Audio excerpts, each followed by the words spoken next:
നിർമ്മാണത്തിലിരിക്കുന്ന വീടുകളിൽ നിന്നും വയറുകളും പ്ലംബിംഗ് സാധനങ്ങളും മോഷ്ടിക്കുന്ന പ്രതി പിടിയിൽ. മണ്ണന്തല സ്വദേശി വിഷ്ണുവിനെയാണ് പോത്തൻകോട് പോലീസ് അറസ്റ്റ് ചെയ്തത്.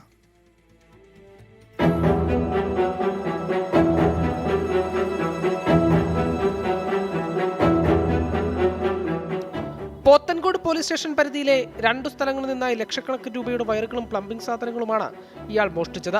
വീടുകളിൽ പ്ലംബിംഗ് ജോലിക്കെത്തിയ ശേഷം പ്രദേശത്തെ പുതുതായി നിർമ്മിക്കുന്ന വീടുകൾ കണ്ടുപിടിച്ച് രാത്രികാലങ്ങളിൽ ഇവിടെയെത്തി വയറുകളും പ്ലംബിംഗ് സാധനങ്ങളും മോഷ്ടിക്കുന്നതാണ് പ്രതിയുടെ രീതി. വയറുകളിൽ നിന്നും ചെമ്പ് കമ്പി വേർതിരിച്ച ആക്രിക്കടകളിൽ വിറ്റ് പണം ഉണ്ടാക്കും. സംഭവത്തിൽ വ്യാപകമായി പരാതി ഉയർന്നതിനെ തുടർന്ന് സമീപത്തെ CCTV ക്യാമറ ദൃശ്യങ്ങൾ പരിശോധിച്ചതിന്റെ അടിസ്ഥാനത്തിലാണ് പ്രതി സഞ്ചരിച്ച വാഹനത്തിന്റെ നമ്പർ പോലീസിന് ലഭിച്ചത്. തുടർന്ന് നടത്തിയ അന്വേഷണത്തിൽ മണ്ണന്തലയിൽ നിന്നുമാണ് ഇയാളെ അറസ്റ്റ് ചെയ്തത്. പ്രതിയുടെ വീട്ടിൽ നിന്നും ലക്ഷക്കണക്കിന് രൂപയുടെ വയറുകളും പ്ലംബിംഗ് സാധനങ്ങളും പോലീസ് കണ്ടെത്തിയിട്ടുണ്ട്. വയറുകൾ മോഷ്ടിച്ചു കടത്താൻ ഉപയോഗിച്ച സ്കൂട്ടറും പോലീസ് കസ്റ്റഡിയിലെടുത്തു. പ്രതിക്കെതിരെ നേമം, മണ്ണന്തല, കഴക്കൂട്ടം, ശ്രീകാര്യം സ്റ്റേഷനുകളിൽ സമാനമായ കേസുകൾ രജിസ്റ്റർ ചെയ്തിട്ടുണ്ട്. കോടതിയിൽ ഹാജരാക്കിയ പ്രതിയെ റിമാൻഡ് ചെയ്തു. 24 തിരുവനന്തപുരം.